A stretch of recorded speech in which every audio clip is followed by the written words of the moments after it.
All right. All right. We are live right here on the Truth Be Told show. It is Tuesday, June 14th, 2022, and it is actually the only Tuesday, June 14th, 2022, that you will ever get in your life. So, folks, make sure you make today a great day. Do the best that you can because you will never, ever get another June 14th, 2022 ever again. You guys ready there? Good morning. Good morning, Joe. We're All excited right. about having a terrific Tuesday. All right. Well, let's go ahead and get the show started, folks. Right now, it's the Truth Be Told show. All right, cue the music. Cueing music. Start the music. Starting music. And go. It's the Truth Be Told show, where we place America first. Honoring those who America has forgotten. Listen in and unlearn to relearn. As we set the record straight. And now, your host of the Truth Be Told show, Mr. Just Ask Joe and Uncle Nishorn.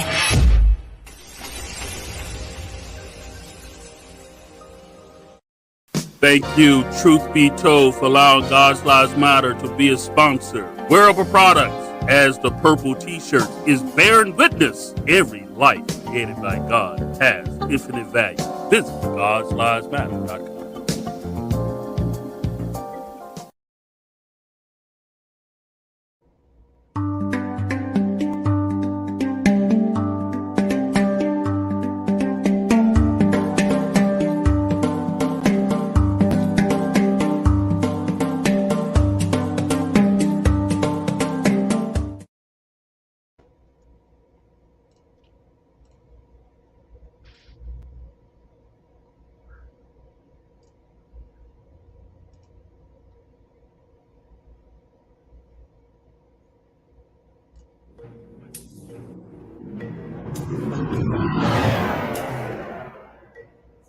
The History Untold 400 project is unlike any in America. This project does more than pay lip service to the 400 years since the first enslaved Africans were brought to our American shores. This project seeks to show the monumental accomplishments the descendants of American slaves have contributed to this great nation of ours. The History Untold 400 project seeks to promote a lifestyle of exclusivity for all foundational families of America. History Untold 400 project is the only movement that seeks to change the conversation and present a space that promotes an exclusive conversation for all American foundational families. And I believe in the power of the History Untold 400 project and the vision. Folks, it is another day, another episode of Truth Be Told show. I've got my brothers with me, Marcus D. Ray, as well as Better Days with Peter Hayes. Fellas, how are you doing? Fantastic. I think you're muted there, Marcus. Sorry about that. I'm driving too. Just trying to get back to my studio. I said it's another great day. Always excited to be here. Always. Absolutely. Better Days with Peter Hayes. How you doing, man? I'm wonderful. I'm down here in sunny Tampa, Florida, living the good life. Yeah, man. You know, it was the other day. I wasn't even mad at you. You sent a message. You said, "Hey, I'm not gonna be able to be on the meeting today because I'm at the beach." That's so right. I'm not even mad at you, man. I'm telling you, bro. I mean, like I said, last year I was supposed to be down for a week, and that was what, early part of November 6th through the 9th or 13th, something like that. I was just supposed to be gone for like a week, and I didn't come back until December 28th. Yeah. So I know how it is, man, and then spending, almost 10 years there before I moved to Kentucky. I'm gonna tell you something. Listen, you can be mad at a lot of things in Florida. There's plenty to get mad at if you choose to. But I'm gonna tell you something. You ever have a bad day, there's one thing you can do. Go right down to east to any beach, or if you're close enough, go west to any beach and just walk that beach. I'm gonna tell you something. All of your problems, all of your woes become so minute, and it is as if you are repaired by standing by that water, especially at night. I love it the most because it's the scariest. It's you hear the roar. No, you hear the roar of the ocean, right? But it's black. Right. You can't see it. You can't see nothing unless there's lights around. Especially when it's a place that has restaurants up here, and then you got the beach, and then you got the water. So the lights from the restaurants are kind of far away. So you get a little dimmer of, of the lights or whatever behind you. But in front of you, it's just blackness. And you hear that roar of that ocean, and it's like scary, but you're in awe all at the same time. And it's absolutely amazing. And I encourage anyone to do it. Man, if you ever come back, bring some of that beautiful weather back with you. I appreciate it. Yeah, right it's now amazing. we are getting the sweltering heat.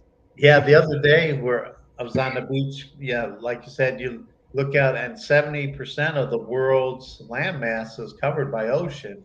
Yep. That's pretty amazing to think 70% of the whole planet is covered by ocean.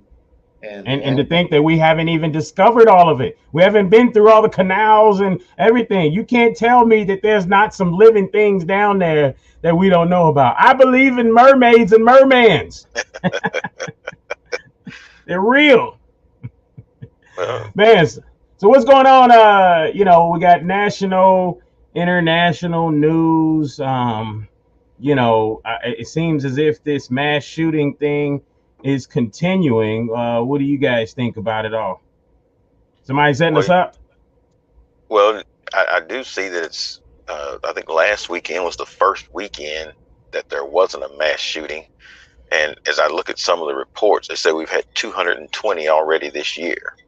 And so I guess what they define as a mass shooting would be the first thing to determine, and then go from there.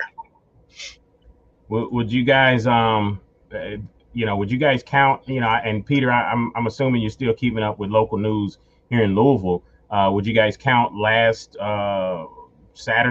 past Saturday's shooting? Is that a mass shooting? I mean, it was like 4 or 5 people shot and one of them died. Is that considered a mass shooting?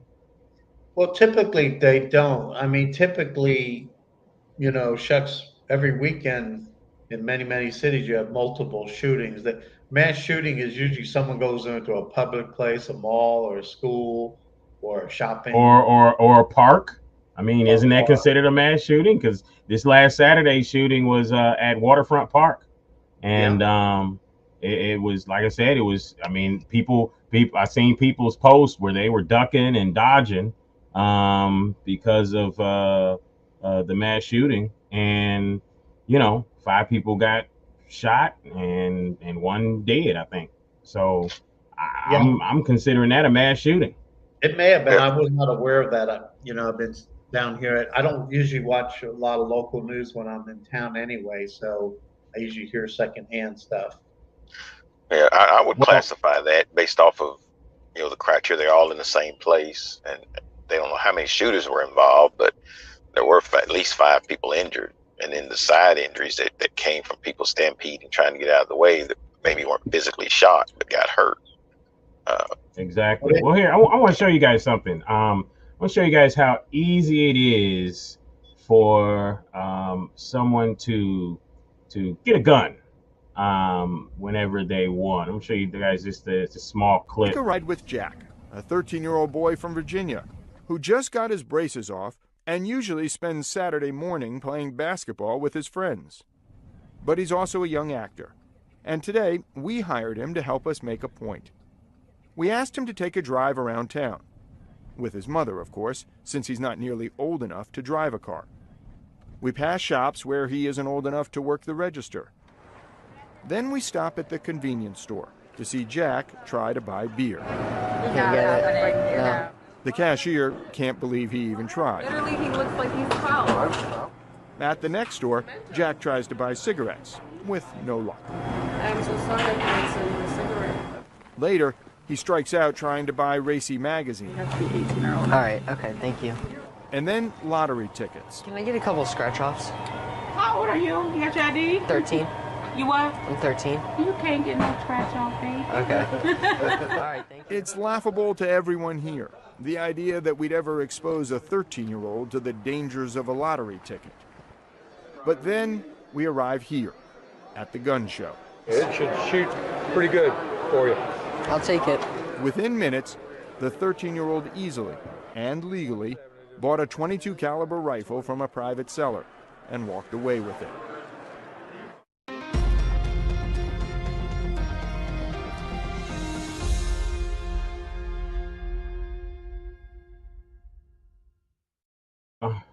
So let's just think about that. Now that was Jack. Now I like to see one with JJ. Right, and that's exactly what I was going to say. Where they take JJ to the gun place to go get a gun. But I mean, I almost believe that the end result would be the same, because the seller is just looking to sell. That's my belief. But I would love to see that comparison.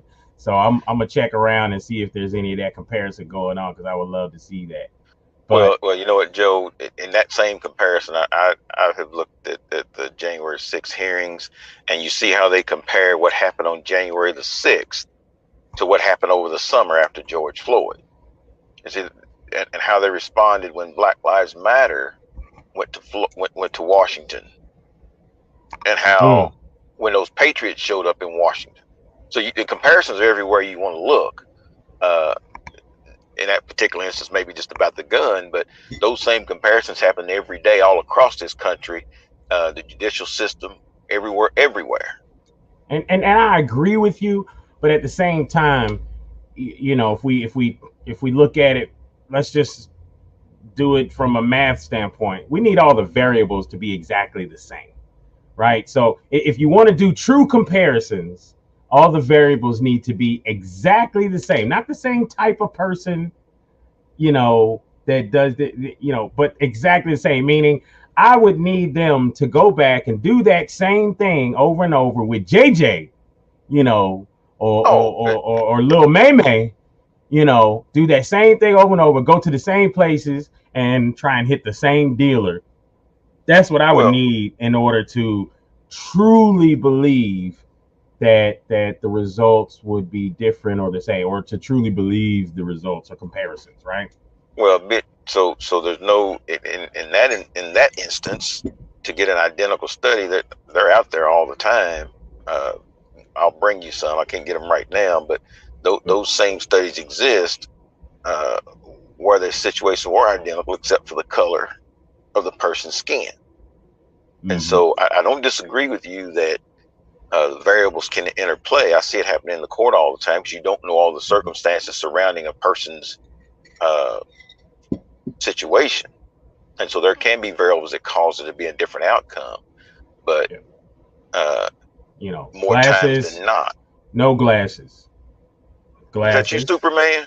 No glasses. That's what I'm saying. I may seem to some a little more aggressive, like this, versus a bit less aggressive and maybe more emasculated, like this. That society dictated that. Joe, you actually look a little educated there. Exactly. No, I mean, studies show that people believe that people that wear glasses are smarter. So when I used to do sales for Vitamix, I actually, in the beginning of me starting, this was where I really got a chance to really dig in and learn people. And when I was doing these sales, there was all type of things that would happen. I mean, I can remember one of my first shows. I took my partner, one of my homeboys, to be my what we call a closer. So I'm up doing the sales demonstration. He's over there dealing with money, and so now you got two brothers there. And this white guy came, this European, he came over and to do the sale and everything. This is a $400 plus price item. And you know what? as we were taking credit card and stuff like that, he said, you know what, never mind. Let me have, and he wanted the paper back that because back then it was, the little credit card thing where you lay the thing on the thing and you do the ink or whatever. But, he wanted his paper back. And with the credit card information, he just all of a sudden decided he didn't want to do it, and I knew what it was. It was his ideology of two brothers there, and both of us, were good, clean looking brothers anyway. But when that happened, I said, you know what? I know what white men like. I know what European men like. They love chocolate candy. So, ever since then, I took a black female with me to be my closer, and them boys would swoon around her because I was in a space where predominantly European people were spending the money, $400 for a high-powered piece of blending equipment. But nonetheless, I went through shaving, no mustache, no beard, all of these different things because of studies and glasses, no glasses. After a while, what I determined was that the majority of people were buying things based on my passion for the product, and I was able to convey that passion to the people. Therefore, people bought based on that. And so after that, I just stopped caring about all the appearance and stuff like that, and I started just invoking my passion into it. But it went to show not everybody has the ability to do that. Not everybody has the ability to get stopped by a cop and think right off the bat, you know what? Let me take this ball cap off, put it to the side because that's a stigma. Let me make sure I'm speaking articulate, because that's a stigma. Let me make sure I say yes sir and no sir like I do with my own parents and elders of mine, because that's a stigma. You know what I mean? Not everybody has the wherewithal to sit back and say, you know what, let me do things in a proper manner. Some people just gonna be how they gonna be, and they're gonna be how they're gonna be, whether they kicking it with their friends or whatever, and they're gonna be that way in front of that officer. I've done it on a couple occasions, and even went to Facebook with it, went Facebook Live with it, and walked away fine, no issues. Because I think that video showed a 13-year-old kid buying a gun at a gun show. That was pretty interesting. And apparently it's legal. Well, yeah, some states it may be. That's kind of surprising, but I guess. But in the same state, he couldn't buy a lottery ticket. Yeah, you have to be 18. So there's the dangers of a lottery ticket are so overwhelming. He might take that lottery ticket and spray the whole crowd with it. Yeah, there's talk right now of raising the age limit for someone to buy a gun from 18 to 21. That's a big debate going on right now. Probably some merit to it because, the whole gun culture in America is just, it's an interesting phenomenon. And it's pretty interesting compared to many places of the world. On the other hand, I always like to look at things balanced. I don't own a gun, never have, so I'm not a big gun nut. And I just heard something where about 10 years ago, there were 42% of households own gun. Now it's down to 35. So there's less households that have guns. So the point they were making is the guns aren't the issue; it's the mental health and the people. And I think that's a valid argument because, but it's always amazing how mental health, when it's European, it's mental health. We always get around to mental health when it's Europeans, and then when it's not, then they're just violent. Well, go ahead, but I just want to make sure you track that. No, I think it's both. I think it's a culture of violence, but it's also, I don't buy a lot of these mental health stuff, and even people say, alcoholism is a health issue, disease. Nah, drug use, come on. I think that's just a big deal to get a bunch of money out of the system. I mean, I think. I don't know. I mean, as someone who has been able to be upfront and personal with an alcoholic that will waver back and forth as to whether or not they're an alcoholic. After the midst or after a big situation that their alcohol played a big part in, or alcoholism played a big part in. I do believe that alcoholism is a disease, in the sense that, I've seen it. People who have an inability to notice the problem, and when they're in the midst of it, drinking and continuing to drink, and they become overwhelmed by that alcohol. I've sat there and watched it and just seen it go from here to here, and I'm quite amazed, because I know myself, I can drink and I don't get anywhere near anything like that. I'm a laid back dude, might fall asleep. But I've seen people, they just, about 1 in 7 individuals are, physically, they can't take a drop of alcohol. They're addicted. So I think I have done some alcohol and drug counseling many years ago. And yeah, so that is a factor.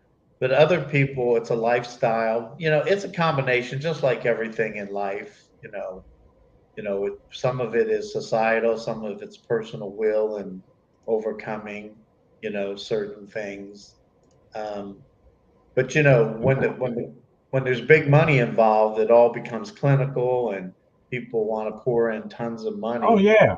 Look at what we've done with this whole what is that? The opioid. Come on, dude. Like that. Really, what America is doing with that is they are smacking. They're not even smacking. They are just punching the face of every descendants of American slaves that has been through the 70s and 80s. As we sat there and watched the war on drugs and all of that stuff, and the whole crackhead epidemic and whatnot, it's just crazy how this is exactly like that, yet now we're pouring money into it and making it a more convenient situation for the drug addicts.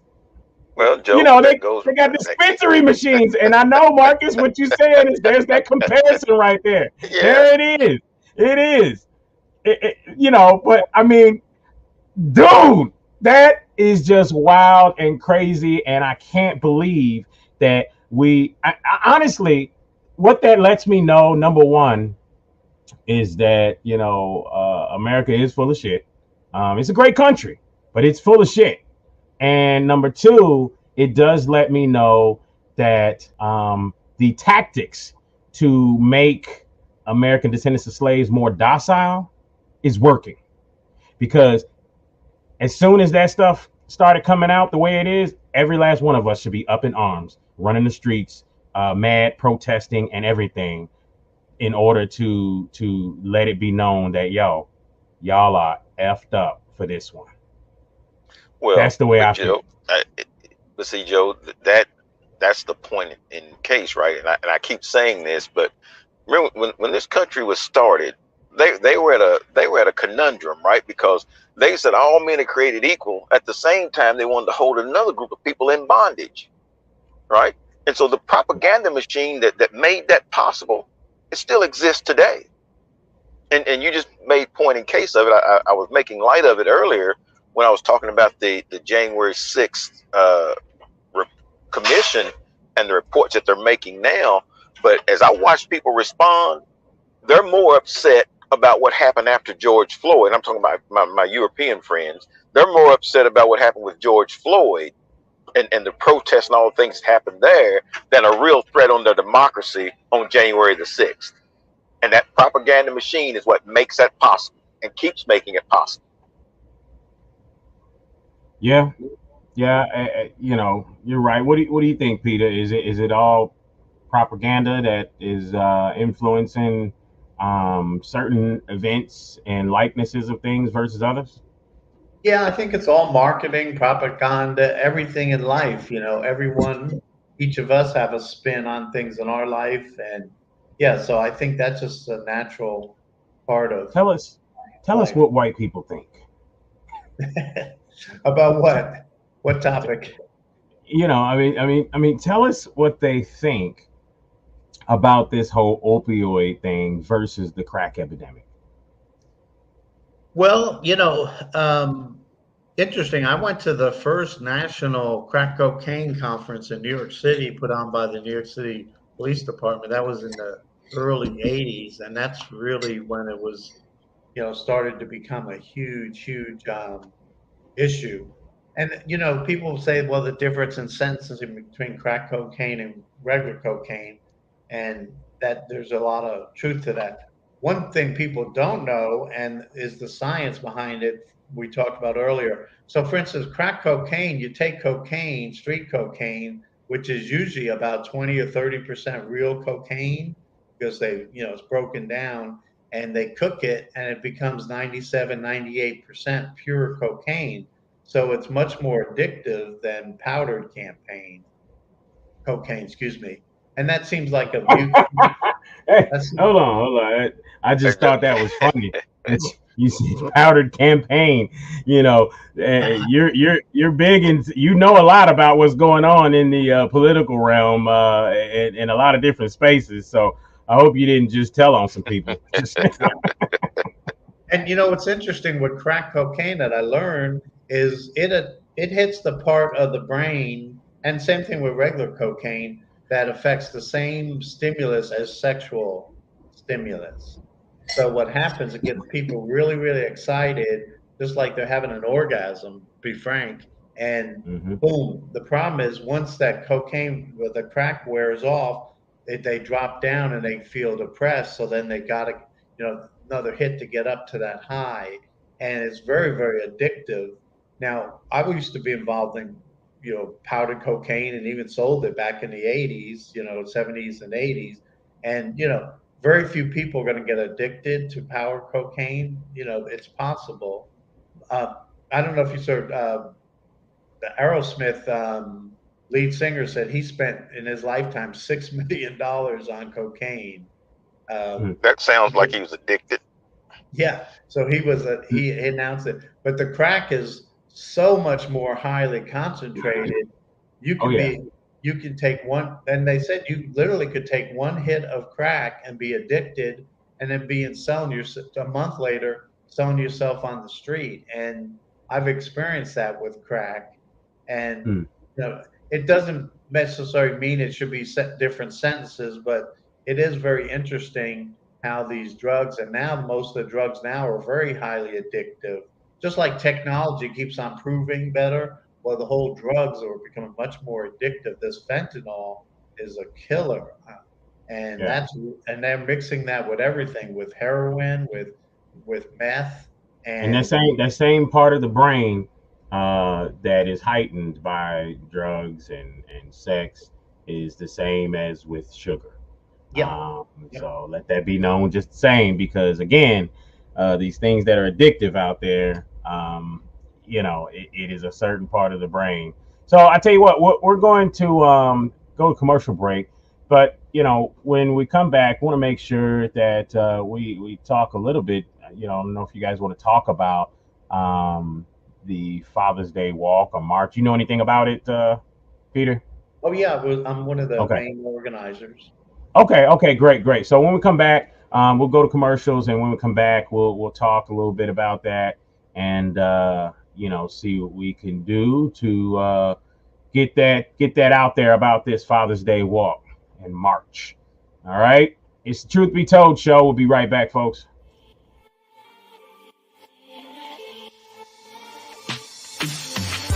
Habibi Trading Company, home of soap, sticks, and Saya Baba products. Over 400 locations at a store near you. Cincinnati, Ohio, Louisville and Lexington, Kentucky, Southern Indiana, or find yours online at sayababa.com. Again, that's sayababa.com. Habibi Trading Company, where you can find fragrances to incite your senses.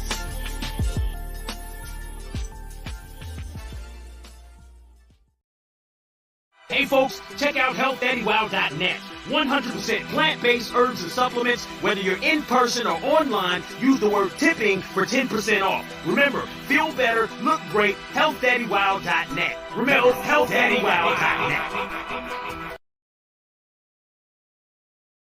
Thank you, Truth Be Told, for allowing God's Lives Matter to be a sponsor. Wearable Products, as the purple t-shirt, is bearing witness every life created by God has infinite value. Visit God'sLivesMatter.com.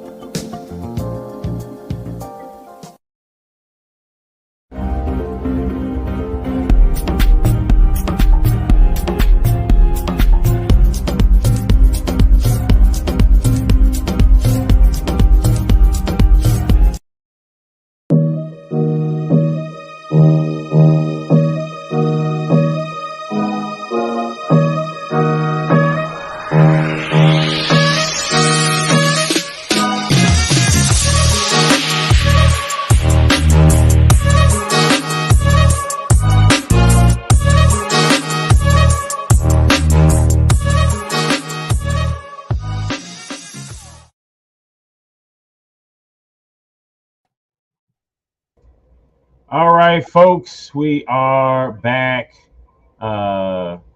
Guys, this is a picture that I took just so you know that I don't know if you guys can see this or not, but can you see that picture? Yeah. Yes. Yeah, that was out when I was driving cross country a couple weeks ago, man, and just I mean, in awe of the landscaping out that way. These big giant mountains and just all type of stuff, man. Yeah, that you just there's a lot. We don't see here. Well, there's a lot to America. I mean, great places to visit. We often don't think about it. I mean, I think about living here in Elizabethtown, and I have yet to go to the high school basketball Hall of Fame because it's just across the street. And so that's I made myself go to the Patton Museum because I didn't want to miss it. And so I think we have a lot of things to see in this country, but people get bogged down in the day-to-day life, and they never get around to it. And so it's great that you were able to get out and see some of the great things this country has to offer. Absolutely, everyone should. And excuse me, people were so nice when I got out to Utah too. Some really nice people, nice. And I think a lot of times some of us get so bogged down with this whole racism ideology that when I move around, I just treat people like humans, and that's it. All right. You're no better than me. I'm no better than you. Even when I used to do a lot of those trade shows and stuff with Vitamix Corp, it was the underbelly people, as society would put it, that I was the nicest to, because those were the trash people, all that stuff. They were the ones who, some places they had whole cafeterias with great food free for those employees, and they take me in there and be like, all right, Joe, hey, you can go ahead and eat what you want, man. So, those are people I'm the nicest to. But, when you get out and about, man, it's beautiful to see some amazing stuff out there, and then to take it all in, like Peter's doing out there with the beach, just to take it all in. It's a whole different lifestyle, and I think it's good for people to get out, and do that. And these are the type of things that help to create strong families.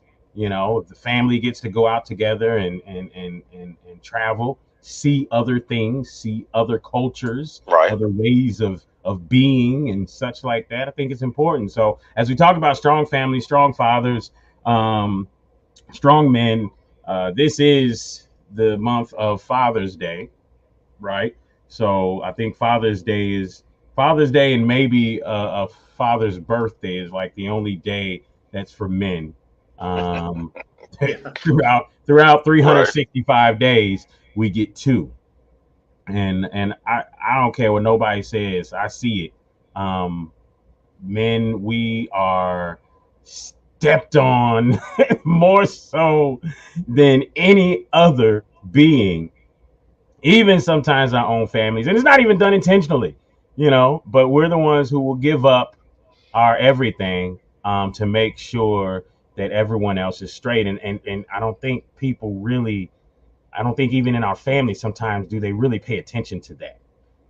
Sometimes it's like, you wonder if people are paying attention to the fact that, he's making sure y'all got right, before he makes sure he gets, and at least that's the way I roll. And most of the guys I know, you guys, I'm sure, we pretty much roll the same way when it comes to our families. But we've got this march going on with Charles Elliott in Louisville, Kentucky. This week we were looking for him to be a guest on the show, but things didn't work out. We'll probably get him on another day. But as far as this march is concerned, it's the Father's Day Walk March. And this is happening on Sunday, Father's Day? No, it's actually happening on Saturday, the 18th. It's the second annual Father's Day Peace Walk. And we're going to be having a prayer breakfast at King Solomon Baptist Church at 8:45. And then the walk starts at 10 a.m. And we'll be walking from King Solomon down to Kroger and at Broadway and 28th, and then walking back, and we'll have different speakers.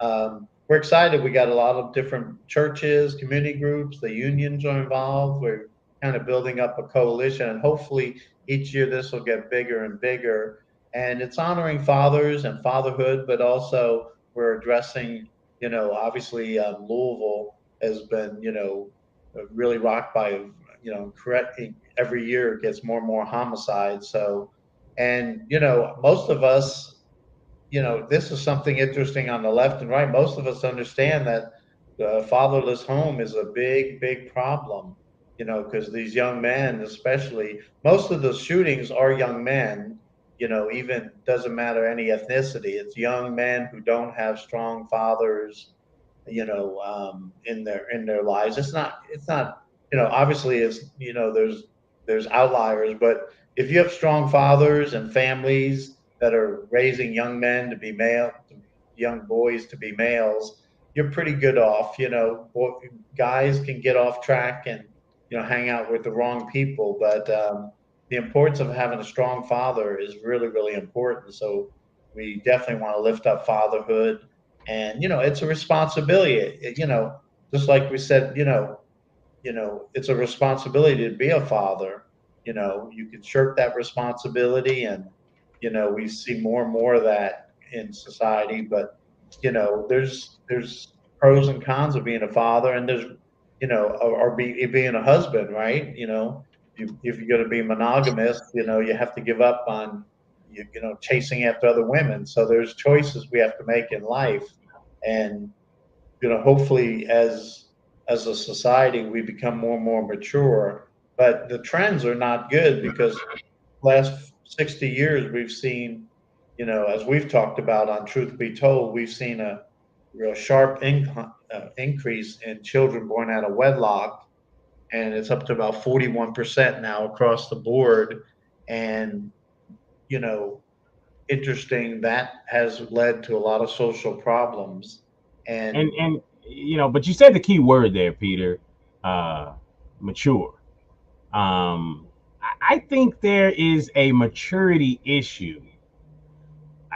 I'll put it this way. I think there is something in alignment with an impoverished mindset. However a person got there, whether it was societal or what, however a person got there, there is a correlation between an impoverished mindset and immaturity.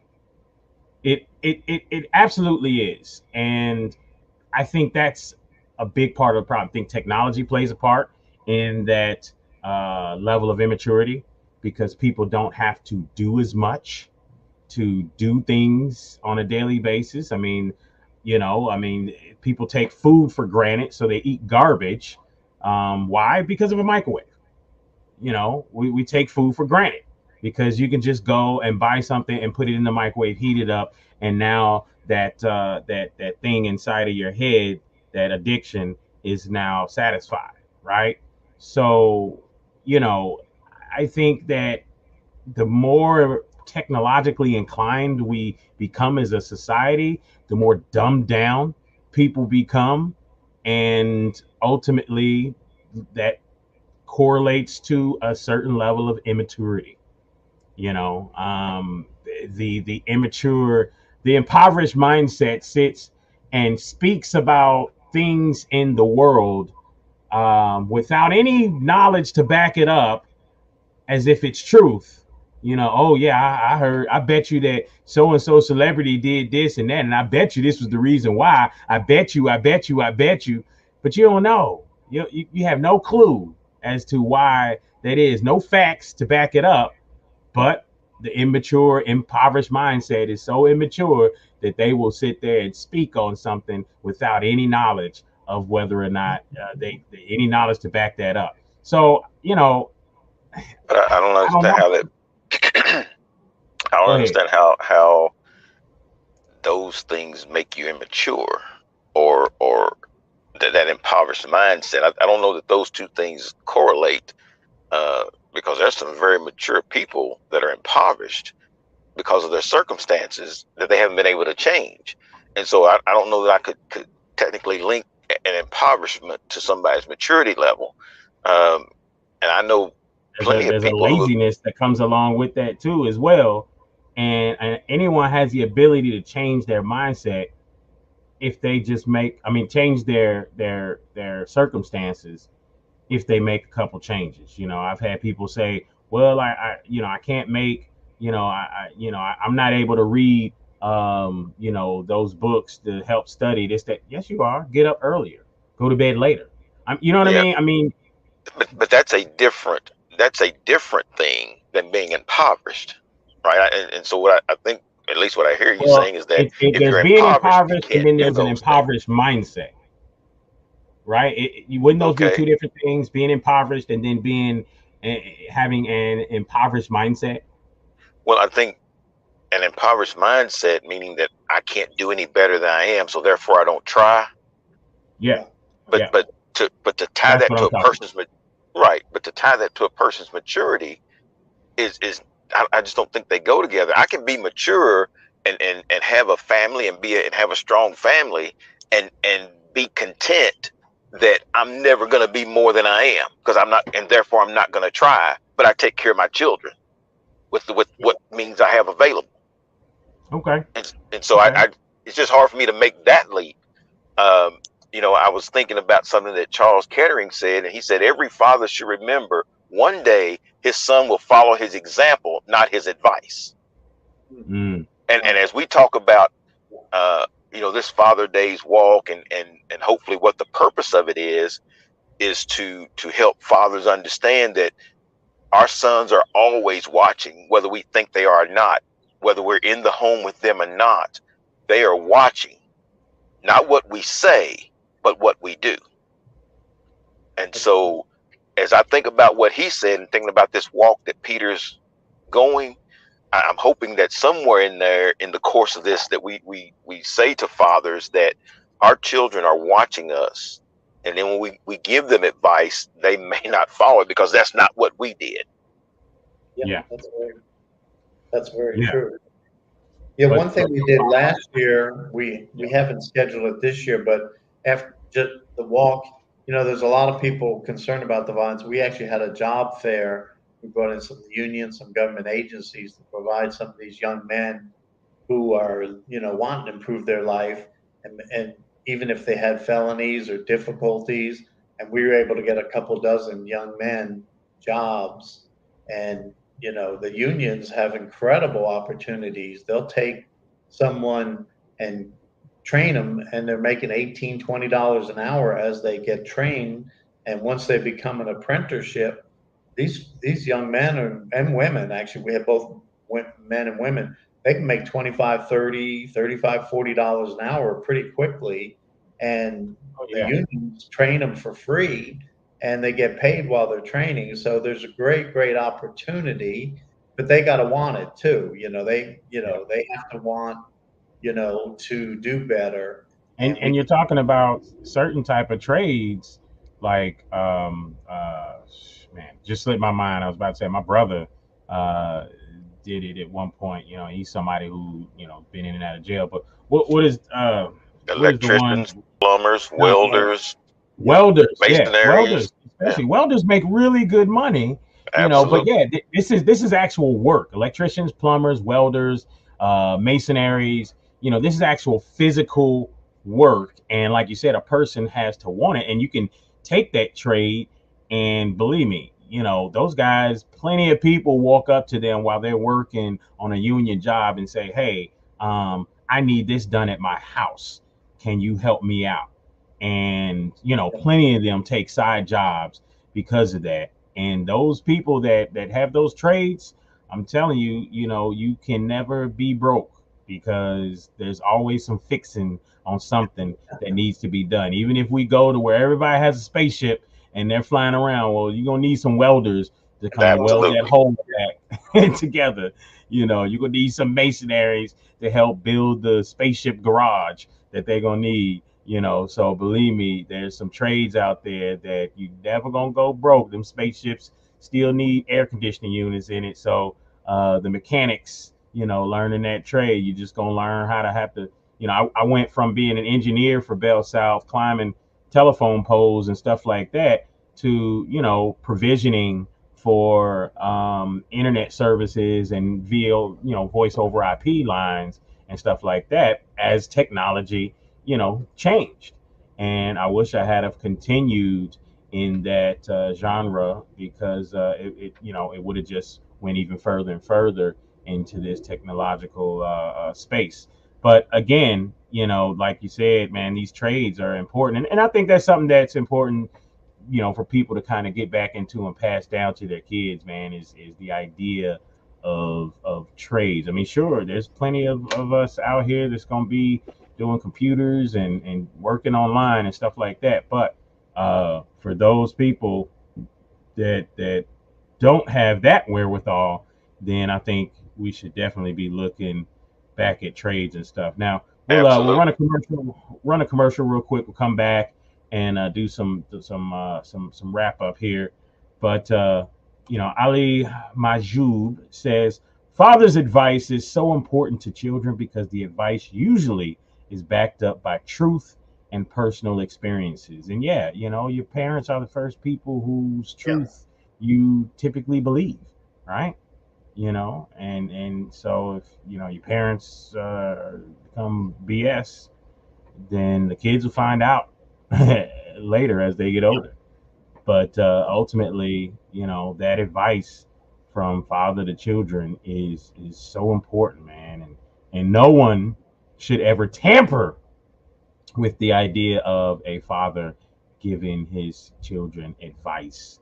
And that's another issue that we have is people out there that tamper with that father-child relationship when you got a good man, good father out there. But we'll be right back, folks. Again, it is the Truth Be Told show. Thank you, Truth Be Told, for allowing God's Lives Matter to be a sponsor. Wearable Products, as the purple t-shirt, is bearing witness every life created by God has infinite value. Visit God'sLivesMatter.com.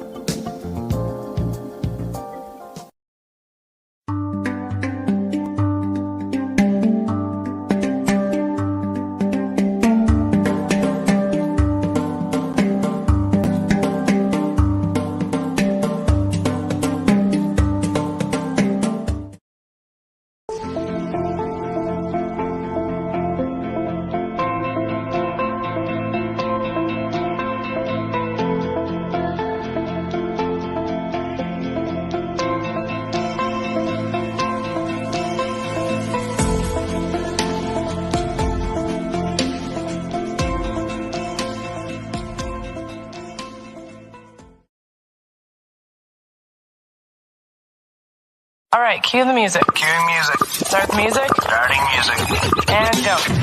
It's the Truth Be Told show, where we place America first. Honoring those who America has forgotten. Listen in and unlearn to relearn. as we set the record straight. And now, your host of the Truth Be Told Show, Mr. Just Ask Joe and Uncle Mishorn.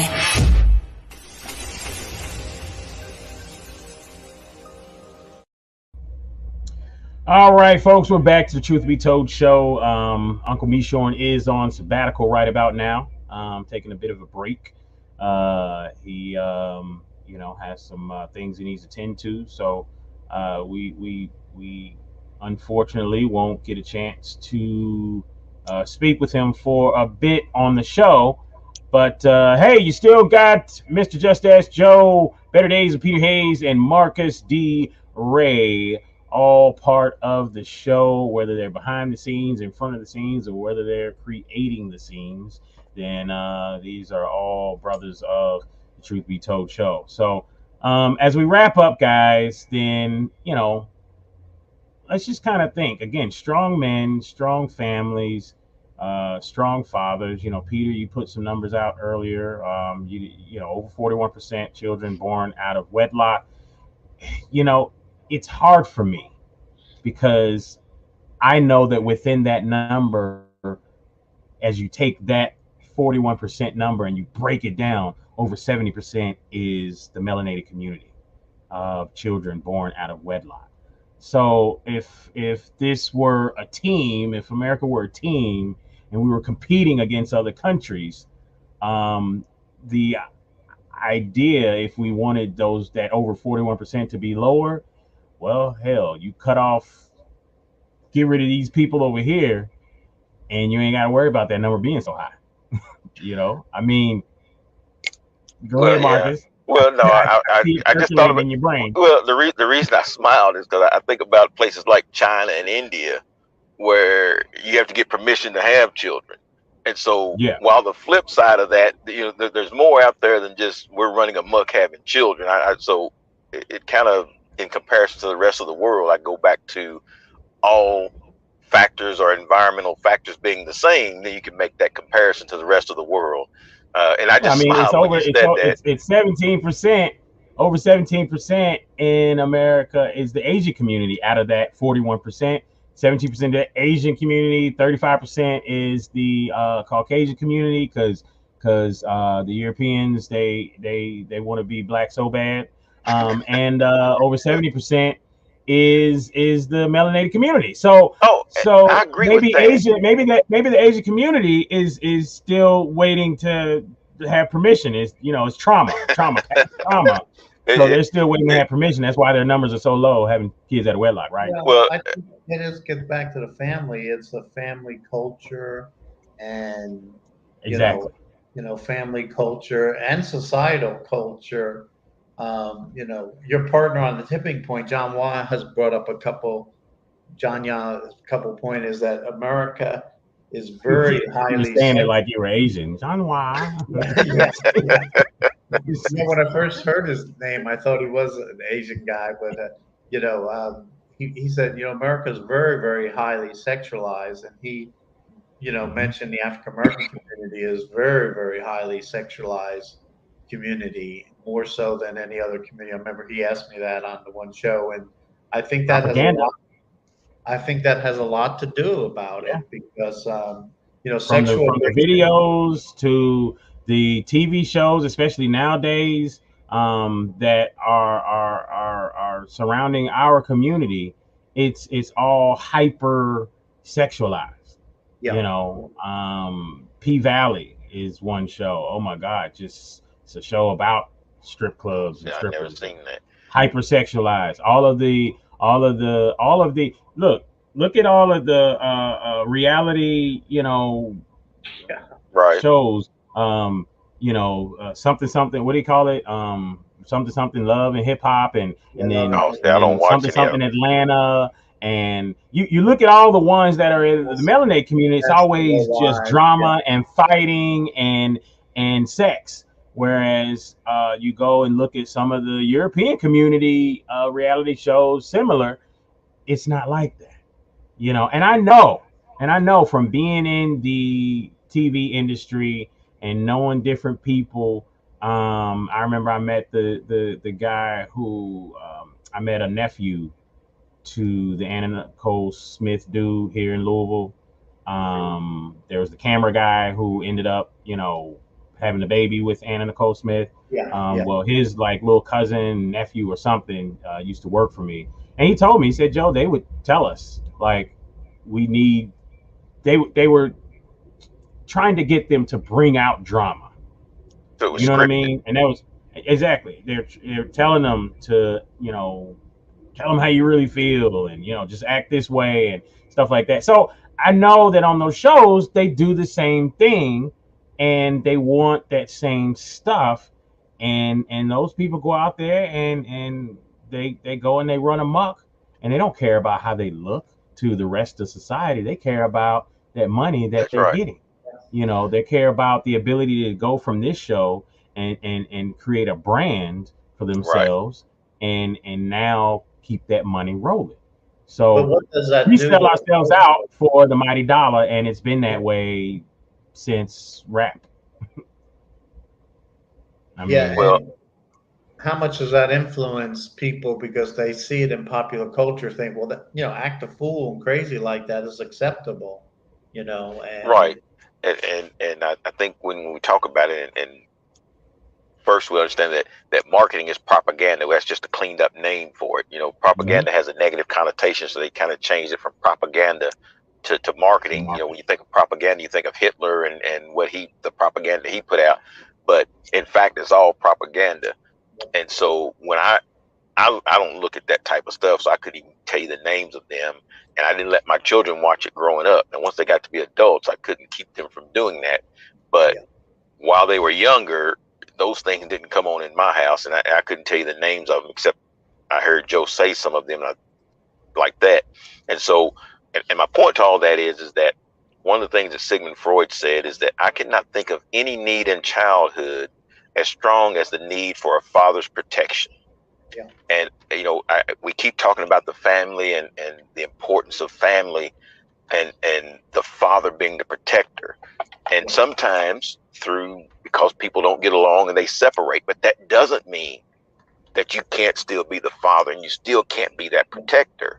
Now, it takes both parents to help that happen sometimes. We see when marriages fall apart, sometimes both people can be vindictive and that can make that difficult to happen. And so while some people want to be strong fathers, both people have to understand that father needs to be in the child's life to be that protector and to be that person that they see. So when that time comes for advice, they see their father doing the things they're telling them they should be doing.